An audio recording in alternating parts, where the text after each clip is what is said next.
Siya si Reyes, Oh, alam yan salamat. si Chief, di alam. Apa. Mamagaling ka ata eh. Sumitong ba kita dito?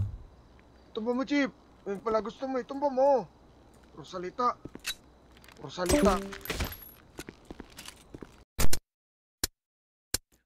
Nawalan ng gana sa hip-hopan, buto matagal nang nalipasan. Mas okay sa kalikasan, puro lang kaginhawaan. Kayo puro na lang pasikatan, gamit ang issue yung kabilaan. Yan ang nais kong maiwasan, yung nasana kanyang pakitaan. Matagal ding di nagluto, sana'y makain ninyo. Malamang sa malamang, manghang na naman ng maihain ko. Yung may bahaw, sapaw pa sa mga bagong saing ko. Aking kinamay ang pagsulat, malamang ay panlisakin ko.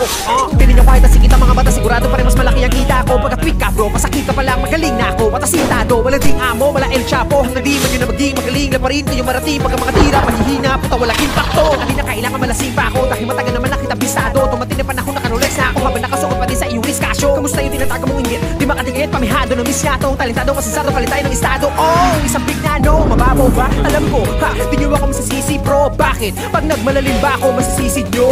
Binabase ko lang ang mga sulat ko sa mga utak nyo para mahulat ko. Yung talukap nyo, malaok talmo, kakatulak mo, kakakulat ko. Tagal ko hindi ginawa to. Wala pa akong balak gawin, pero dahil sa inyo, ito na yun. Sige, tuloy natin.